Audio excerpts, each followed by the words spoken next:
तो शनिवार का दिन और समय 10:30 का एक बार फिर हम आ गए हैं स्पॉटलाइट मिशन 2047 यानी विकसित भारत मिशन।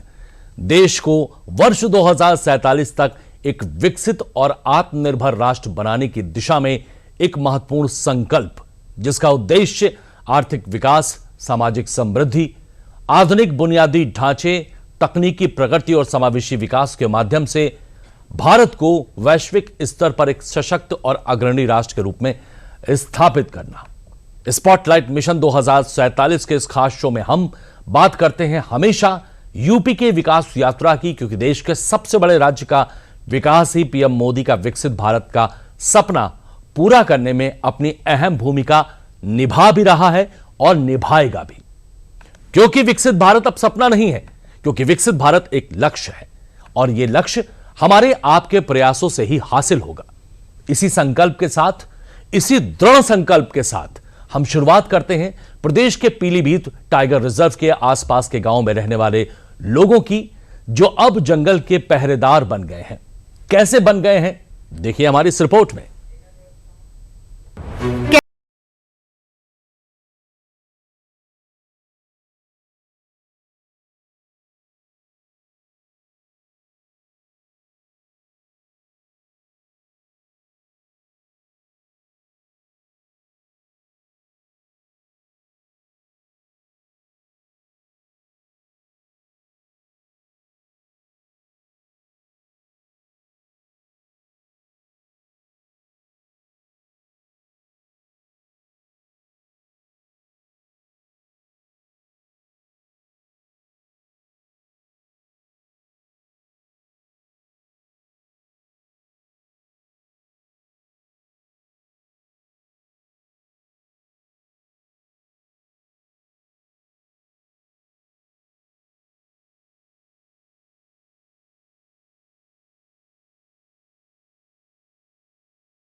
अन्य जीवों के सहयोग का है और ये उत्तर प्रदेश से है। यहाँ के तराई इलाकों में फसल के समय हाथियों के झुंड गांवों की ओर आते हैं। इससे टकराव की आशंका बढ़ती है। लेकिन अब यूपी में भी गज मित्र जैसे प्रयास शुरू हुए हैं। गांव के लोग ही टीम बनाकर हाथियों पर नजर रखते हैं। वे समय रहते लोगों को सतर्क करते हैं। इससे टकराव कम हो रहा है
वन विभाग और स्थानीय ग्रामीण जो है उनके बीच में एक समन्वय स्थापित करने के उद्देश्य से तथा जहाँ पे भी कॉन्फ्लिक्ट की सिचुएशन होती है वहाँ से सटीक जानकारी प्राप्त करने हेतु 2019 में बाघ मित्र कार्यक्रम की शुरुआत पीलीभीत टाइगर रिजर्व से की गई थी और तब से लेकर के आज तक ये काफी सक्सेसफुल प्रोग्राम रहा है। इसके अंतर्गत हम लोग गाँवों से वॉलंटियर्स को लेते हैं, विशेष रूप से वो लोग जो कि जनता की सेवा करना चाहते हैं तथा जिनका थोड़ा बहुत जो है विशेष प्रेम भी होता है वन्य जीवों के प्रति। उनको ट्रेनिंग दी जाती है, उनको हम लोग दूसरे स्टेट्स में या दूसरे टाइगर रिजर्व भेजते हैं एक्सपोजर के लिए। और इसमें बेसिकली जो हमारे कार्निवोर्स हैं जैसे बाघ हो गया, तेंदुआ हो गया, आजकल हाथी भी यहाँ आ रहे हैं, तो उनके संबंध में बेसिक जानकारी दी जाती है किस प्रकार से पहचाने कौन सा जानवर वहाँ आया है। और जैसी ही सूचना उनको मिलती है या उनको निशान मिलते हैं, वो एक हमारा बाघ मित्र ग्रुप भी है तथा एक ऐप भी डेवलप हो गया है, उस पर सूचना देते हैं जिससे कि हम लोग जो है अलर्ट होते हैं और जिस प्रकार की परिस्थिति होती है उस प्रकार से वहाँ पे एक्शन लिया जाता है। दरअसल जनपद पीलीभीत में एक्टिव गजमित्र और बाघ मित्र जो भी कार्य करते हैं वो अपनी स्वेच्छा से करते हैं। इसके लिए वो किसी प्रकार के अतिरिक्त धन की डिमांड नहीं करते हैं। हालांकि वन विभाग समय समय पर इन स्वयं सेवकों के लिए प्रशिक्षण के साथ साथ उन्हें जूते, टी शर्ट, टॉर्च, लाठी और पोर्टेबल माइक्रोफोन जैसे जरूरी उपकरण उपलब्ध करवाता है। बाघ मित्र का काम होता है कि कहीं गांव में अगर कोई सूचना मिली तो उस जगह पर जाकर उस चीज की पुष्टि करना कि हाँ बाघ है या कोई अन्य जानवर है। होता क्या है कि पहले जो लोग इतना जानते नहीं थे कि बाघ है या कोई चीज़ है, तो वो डायरेक्ट सूचना देते थे कि हाँ टाइगर ही है, उनको क्या पता है क्या चीज़ है। तो WWF के थ्रू बाघ मित्र प्रोग्राम चलाया गया है, जिसमें ये होता है कि बाघ मित्र लगे हुए हैं तो वो जाके मौके पर देखते हैं कि हाँ बाघ है या लेपर्ड है या क्या कहते हैं एलिफेंट वगैरह कुछ भी हो, तो वो सही जानकारी देते हैं। बाघ मित्र का काम होता है जा करके सटीक जानकारी देना और वो व्हाट्सएप ग्रुप के थ्रू अभी जानकारी देते हैं।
किया जा रहा है। नतीजा हाथी इंसान का संघर्ष घटा है और जंगल के इन विशालकाय मेहमानों के साथ सामंजस्य बढ़ा है। और स्पॉटलाइट में अब बात करते हैं अयोध्या की, जहां योगी सरकार ने अयोध्या महायोजना 2021 को मंजूरी दी है। योजना के तहत अब अयोध्या 766 वर्ग किलोमीटर क्षेत्र में विकसित होगी। विस्तारित क्षेत्र में 3 जिलों में कुल 353 गांवों को शामिल किया गया है। कैसे बनेगी अयोध्या अब धर्म नगरी, यानी कि धर्म नगरी का मॉडल, देखिए इस रिपोर्ट में। ये तस्वीरें हैं उस अयोध्या की जो अब सिर्फ श्रद्धा का केंद्र नहीं बल्कि भविष्य के भारत की सबसे भव्य धार्मिक नगरी बनने जा रही है। एक और प्रभु श्री राम का दिव्य मंदिर तो दूसरी ओर शहर के लिए योगी सरकार का सुनियोजित विकास का विराट खाका अब अयोध्या को एक नया स्वरूप देने जा रहा है। जो न सिर्फ अयोध्या को देश बल्कि पूरी दुनिया के धार्मिक पर्यटन मानचित्र पर नई ऊंचाई देने जा रहा है। दरअसल योगी सरकार ने अयोध्या महायोजना 2031 को मंजूरी दे दी है। महायोजना 2031 के तहत अयोध्या का विकास 766.39 वर्ग किलोमीटर क्षेत्र में किया जाएगा। इसमें 3 जिलों के कुल 353 गांव शामिल किए गए हैं, जिसमें अयोध्या के 155 गांव, बस्ती के 129 और गोंडा के 69 गांव शामिल हैं। और वर्ष 2031 तक 24 लाख की आबादी के लिए आधुनिक सुविधाओं से लैस शहर विकसित किया जाएगा। 353 गांवों को शामिल कर नव्य अयोध्या बसाने वाले प्लान को योगी सरकार ने 30 अप्रैल 2026 को मंजूरी देकर यहां उद्योग और रोजगार की असीमित संभावनाओं को खोल दिया है। अयोध्या महायोजना जो 2031 है, जो पार्ट बी है, वो तकरीबन हमारी 766.39 वर्ग किलोमीटर में अभी विस्तार हुआ है। इसमें हमारे तकरीबन 353 ग्राम टोटली हैं, जिसमें कि बस्ती के 129 और गोंडा के 69 गांव भी इसमें सम्मिलित हैं। अयोध्या नगरी को विकसित बनाने की योजना में सड़क चौड़ीकरण, आधुनिक आवास, विश्व स्तरीय होटल और हरित क्षेत्र सब कुछ एक सुव्यवस्थित योजना के तहत आकार लेगा। आस्था, आधुनिकता और विकास का यह अद्भुत संगम अयोध्या की नई पहचान गढ़ने को तैयार है। इसमें कुछ मुख्य बिंदु हैं, जिसमें कि यहाँ पर आवासीय, इंडस्ट्रियल, ग्रीन बेल्ट, सार्वजनिक और अर्ध सार्वजनिक सुविधाओं के लिए अलग अलग श्रेणी की भूमि आरक्षित करी गई है। इसके अलावा साथ ही साथ यहाँ पर जो हमारी 12 से 24 मीटर की सड़कें हैं, उसके अगल बगल बजाज स्ट्रीट अनुमन्य किया गया है और 24 मीटर से ऊपर की सड़कों पर हम लोगों ने mix land use already promote कर दिया है। और हाईवे के किनारे 500 मीटर गहराई तक हाईवे फैसिलिटी जोन को हम लोगों ने मास्टर प्लान में एम्बेड किया है, जिससे कि वहाँ पर लोगों को बिना कोई अतिरिक्त शुल्क दिए जो वहाँ के अनुरूप गतिविधियां हैं उसको लोग वहाँ पर कर सकते हैं। महायोजना का लक्ष्य है करीब 24 लाख लोगों के लिए सुनियोजित और आधुनिक शहर तैयार करना। योजना लागू होने के बाद अयोध्या विकास प्राधिकरण की पहली बोर्ड बैठक भी आयोजित की गई, जिसमें जमीन के उपयोग से लेकर यातायात, उद्योग और हरित क्षेत्र तक का खाका तय किया गया है। और सभी लोगों से उन्हें अनुरोध है कि महायोजना के अनुरूप एक सुनियोजित विकास में आप लोग अपनी सहभागिता दें और विकास प्राधिकरण को पूरे अयोध्या क्षेत्र के एक सुनियोजित विकास को करने में आप सभी लोग अपनी सहभागिता दिखाएं। दरअसल इस महायोजना में जमीन के उपयोग को बेहद संतुलित ढंग से तय किया गया है। सबसे बड़ा हिस्सा आवासीय क्षेत्र के लिए रखा गया है, जबकि उद्योग, व्यापार, सड़क, हरित क्षेत्र को भी पर्याप्त स्थान दिया गया है। योजना के अनुसार 45.87% भूमि आवासीय उपयोग के लिए निर्धारित की गई है। 8.34% क्षेत्र वाणिज्यिक गतिविधियों के लिए और 5.52% भूमि उद्योगों के लिए आरक्षित है। वहीं 3009 हेक्टेयर क्षेत्र हरित और मनोरंजन गतिविधियों के लिए तय किया गया है। इसके अलावा 1302 हेक्टेयर औद्योगिक विकास हेतु आरक्षित भी की गई है। प्रदेश की सरकार, केंद्र की सरकार अयोध्या धाम को और अयोध्या नगर निगम को महायोजना के तरह से अच्छी से लागू करने के लिए बस्ती और गोंडा की करीब 343 ग्राम सभाओं को जोड़कर और इसको विकसित अयोध्या बना रहे हैं। ये मोदी जी का और योगी जी का सपना है कि अयोध्या नगर निगम में जब ये 343 गांव जुड़ेंगे तो हम व्यापारियों का और व्यापार बढ़ेगा। इसके लिए हम केंद्र सरकार और यूपी सरकार, डबल इंजन सरकार को ढेर सारी शुभकामनाएं, ढेर सारी बधाई दे रहे हैं। इसके अलावा अयोध्या के विकास में यातायात व्यवस्था को आधुनिक बनाने के लिए 12 मीटर से लेकर 75 मीटर तक चौड़ी सड़कों का प्रस्ताव है। प्रमुख मार्गों के दोनों ओर 500 मीटर तक मिक्स्ड यूज की अनुमति दी जाएगी, यानी जहां सड़क होगी वहीं व्यापार और रोजगार के अवसर भी बढ़ेंगे। तहत योजनाओं में ये है कि हम लोग का विकास होगा, व्यापार बढ़ रहा है, श्रद्धालु दूर दूर से, साउथ से, इधर उधर आपके जो है नॉर्थ से, फिर अपने पश्चिम बंगाल से लेकर के आपके गुजरात तक के पूरे इंडिया के श्रद्धालु व्यापक तौर से अयोध्या टूरिस्ट हब बनने जा रहा है। सरकार की योजनाएं हैं कि हाँ विकसित भारत हो। इस योजना का सबसे बड़ा लाभ ग्रामीण क्षेत्रों को मिलेगा। 353 गांवों को शहरी सुविधाओं से जोड़ा जाएगा। बेहतर सड़कें, सीवरेज, स्वास्थ्य, शिक्षा और रोजगार के अवसर गांवों तक पहुंचेंगे। अब तक प्रतिबंधित रहे क्षेत्रों में निर्माण कार्यों को अनुमति मिल सकेगी, नक्शे पास होंगे, पर्यटन, होटल, व्यापार और उद्योग को बड़ा बढ़ावा मिलेगा और स्थानीय युवाओं के लिए रोजगार के नए अवसर तैयार होंगे। जिस प्रकार भारतीय जनता पार्टी की सरकार बनने के बाद नरेंद्र मोदी जी और 2017 में पूज्य योगी आदित्यनाथ जी ने सरकार बनने के बाद लगातार अयोध्या को जिस प्रकार से बढ़ाने का, संजोने का काम किया है, आप देख सकते हैं यहाँ अंतर्राष्ट्रीय स्तर का एयरपोर्ट, अंतर्राष्ट्रीय स्तर का रेलवे स्टेशन और तमाम और तब विभिन्न योजनाएं हैं। विभिन्न योजनाएं जो है लगातार चल रही हैं। योगी जी की जो मंशा है, अयोध्या को विश्व स्तर पर आध्यात्मिक राजधानी बनाने की उनकी मंशा है। लगातार प्रधानमंत्री जी नरेंद्र मोदी जी के निर्देशानुसार अयोध्या का डेवलपमेंट हो रहा है और आगे भी इसी प्रकार से जो महायोजना आई है, इसमें बहुत बृहद रूप से पर्यटन को लेकर विकास की संभावनाएं आने वाली है। यानी जिस तरह योगी मोदी सरकार ने मिलकर अयोध्या की सूरत बदली है, यहाँ के निवासी इसी बात के लिए बारंबार सरकार का धन्यवाद कर रहे हैं। राम मंदिर के निर्माण ने अयोध्या को आस्था का वैश्विक केंद्र बनाया है और अब महायोजना 2031 से आधुनिक सुविधाओं से युक्त विश्व स्तरीय धार्मिक पर्यटन नगरी में बदलने जा रही है, जहां विरासत भी सुरक्षित रहेगी और विकास भी नई ऊंचाइयों को छुएगा।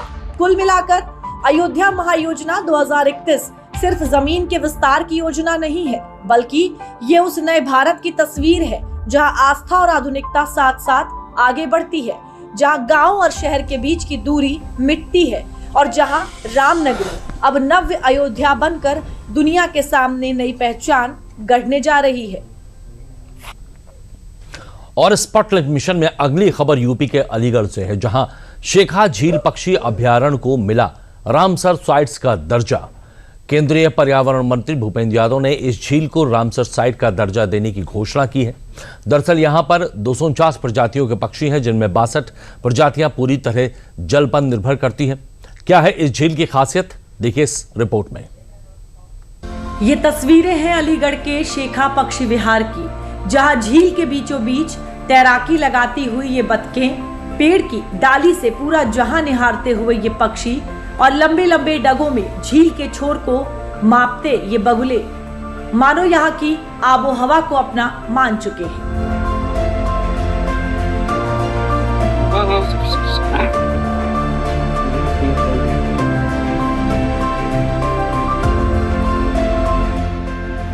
यहाँ बसने वाले पक्षी अब इसे अपना आशियाना समझते हैं और अब इस आशियाने को और महफूज बनाने के लिए सरकार ने अलीगढ़ स्थित इस शेखा झील पक्षी विहार को रामसर साइट्स का दर्जा दे दिया है।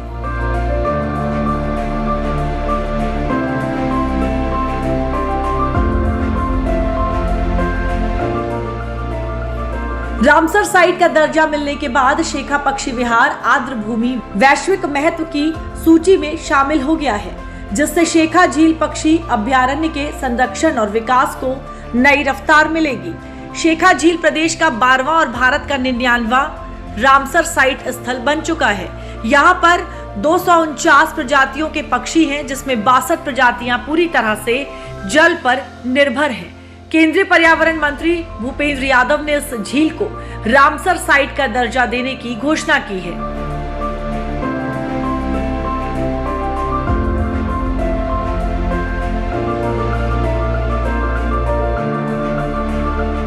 हमारे अलीगढ़ जिले की शेखा झील को रामसर साइट में घोषित करने पर ये एक सेंट्रलाइजेशन दर्जा दिया गया है। इसके लिए मैं सबसे पहले तो अपने सरकार को और यहाँ के ग्रामीणों को, स्थानीय लोगों को और विभाग को मैं बधाई देना चाहता हूँ कि ये हमारे लिए उपलब्धि हुई है।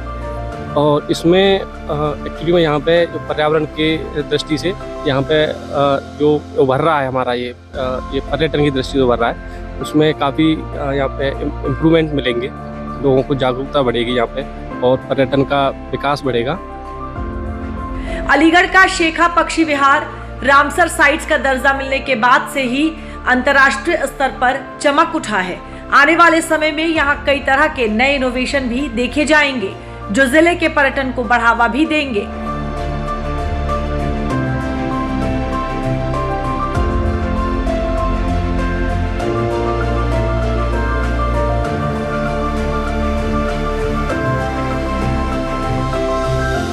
और ये जानकर बहुत खुशी मिली है कि हमारी शेखा झील को एक अंतर्राष्ट्रीय पहचान मिली है। अभी यहाँ आने वाले लोग प्रदेश के ही लोग हुआ करते थे, भारत से ही यहाँ लोग विजिट करने आते थे, पक्षियों को देखने आते थे, यहाँ के एनवायरनमेंट को महसूस करते थे, काफ़ी अच्छा फील होता था उनको। लेकिन अब ये जानकर बहुत खुशी मिल रही है कि अब अंतर्राष्ट्रीय स्तर के लोग भी यहाँ देखने आएंगे और उससे यहाँ की महिलाओं को, यहाँ के लोगों को रोजगार मिलेगा। इसके साथ ही इस उपलब्धि के बाद अलीगढ़ की पहचान भी बदलेगी। जो अलीगढ़ कभी सिर्फ ताले और तालीम के लिए जाना जाता था, अब उसे यहाँ की प्रकृति की बदौलत दुनिया के नक्शे में एक अलग पहचान मिलेगी, जो न सिर्फ पर्यावरण संरक्षण की दिशा में बड़ा कदम है, बल्कि प्रदेश को भी नई पहचान दिलाने वाला कदम है। अलीगढ़ की शाखा झील के रामसर साइट्स बनने से अब देश में कुल 99 रामसर साइट्स हो गई हैं। रामसर साइट्स की संख्या के मामले में देश में तमिलनाडु पहले नंबर पर है। 12 रामसर साइट्स होने के साथ यूपी देश में दूसरे नंबर पर है। प्रदेश में कुल आर्द्रभूमि क्षेत्र का लगभग 3.21% है।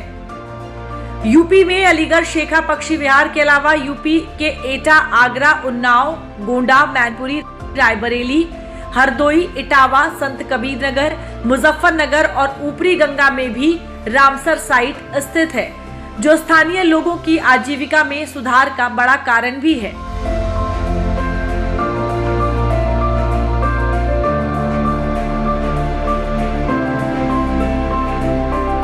अंतर्राष्ट्रीय पहचान मिलने से यहाँ के लोकल लोगों के लिए काफ़ी रोजगार मिलेगा और जो देहात के जो लोग हैं, जो छोटे वर्ग के लोग हैं, उनके लिए भी एक रोजगार मिल गया उनके लिए। जैसे कोई किसी ने कुछ खोल लिया, किसी ने कुछ लिया, तो विदेशी लोग आएंगे तो वो भी खुश होते हैं। दरअसल आर्द्र भूमियां और विविधता जल संरक्षण और पारिस्थितिक संतुलन के लिए बेहद अहम मानी जाती है। इन्हीं के संरक्षण के लिए अंतर्राष्ट्रीय स्तर पर रामसर कन्वेंशन के तहत महत्वपूर्ण वेटलैंड्स को चिन्हित किया जाता है और अब इसी सूची में शेखा पक्षी विहार भी शामिल हो गया है।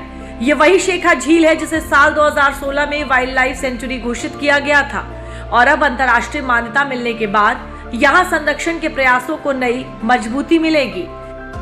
ये बहुत बड़ी बात है कि हमारी शेखा झील को इंटरनेशनल रिकॉग्निशन मिला है और ये देश की 99th रामसर साइट जो है डिक्लेयर की गई है और ये यूपी की 12वीं हमारी रामसर साइट है जो डिक्लेयर हुई है और इससे न सिर्फ हमें क्लाइमेट सिक्योरिटी और वाटर सिक्योरिटी इस क्षेत्र के लोगों को मिलेगी, बल्कि इको टूरिज्म के फॉर्म में ये लोकल लाइवलीहुड को भी बढ़ावा देने का काम करेगा।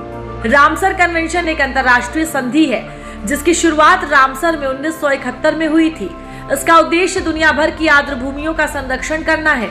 इस समझौते में दुनिया के 170 से ज्यादा देश शामिल हुए। रामसर कन्वेंशन की संधि 21 दिसंबर 1975 से लागू हुई है। इसका मुख्यालय स्विट्जरलैंड में है।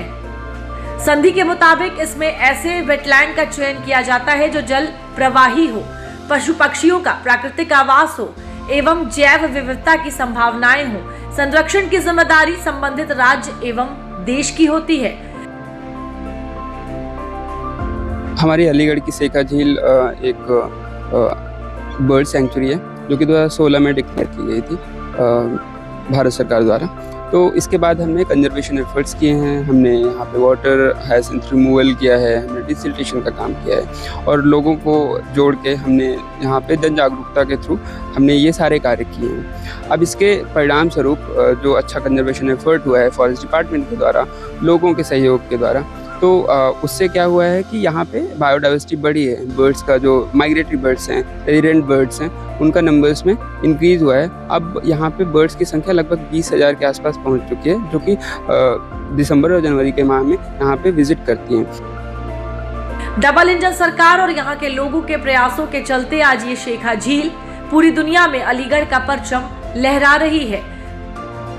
रामसर साइट का दर्जा मिलने से न सिर्फ जैव विविधता को बढ़ावा मिलेगा, बल्कि जल और जलवायु सुरक्षा भी मजबूत होगी। शेखा झील है जो हमारे गांव के बिल्कुल नजदीक है और यह भी जो अंतर्राष्ट्रीय स्तर पर से राम साइट से घोषित किया है, मैं भारत सरकार का बहुत बहुत धन्यवाद देता हूं।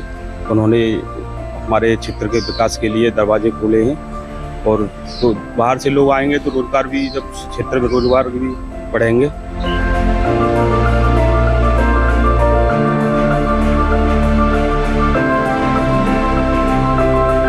कुल मिलाकर शेखा झील को मिला ये सम्मान सिर्फ एक उपलब्धि नहीं, बल्कि पर्यावरण संरक्षण की दिशा में भारत के बढ़ते कदमों का प्रतीक है, जहां प्रकृति, पर्यटन और आजीविका तीनों को एक साथ नई उड़ान मिल रही है।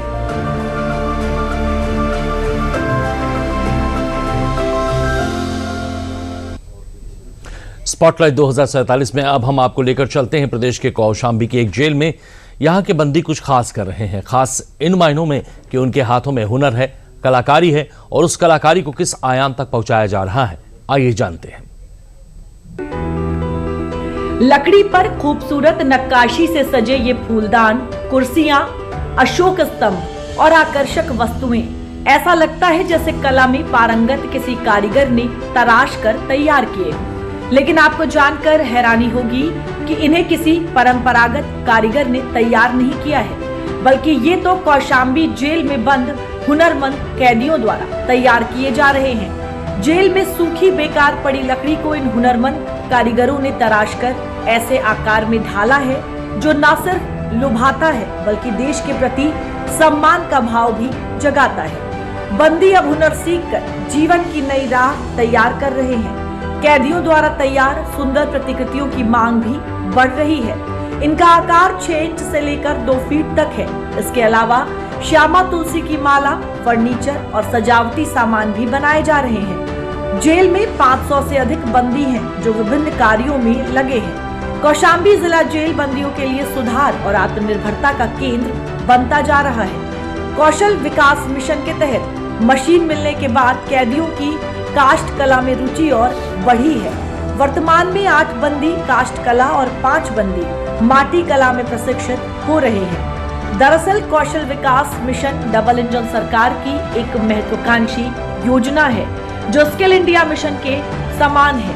इसका उद्देश्य राज्य के युवाओं का उज्जवल भविष्य सुनिश्चित करना है। योजना के तहत विभिन्न प्रशिक्षण केंद्रों में व्यवहारिक प्रशिक्षण दिया जाता है, जिससे प्रतिभागियों को अवसर प्राप्त होते हैं।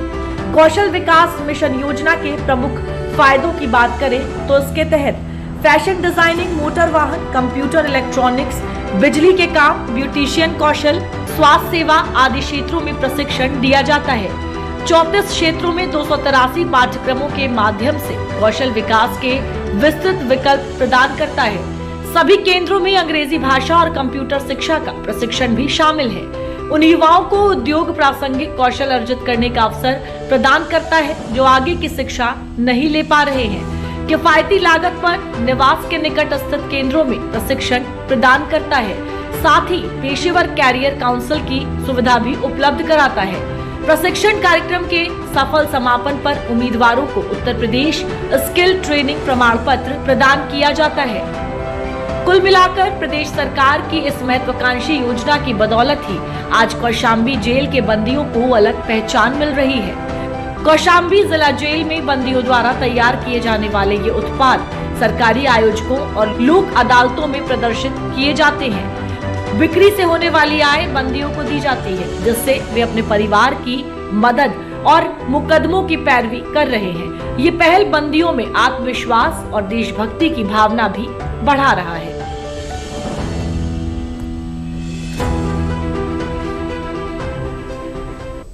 तो देखा आपने केंद्र की योजनाओं और योगी सरकार के प्रयासों ने कैसे यूपी तरक्की के नए आयाम छूता जा रहा है। एक और विरासत को यूपी संजो रहा है, वहीं विकास को नए सिरे से गढ़ता जा रहा है। और अब वो समय दूर नहीं कि हम बहुत जल्द विकसित भारत के सपने को साकार कर लेंगे। फिलहाल स्पॉटलाइट मिशन में बस इतना ही। दीजिए इजाजत, नमस्कार।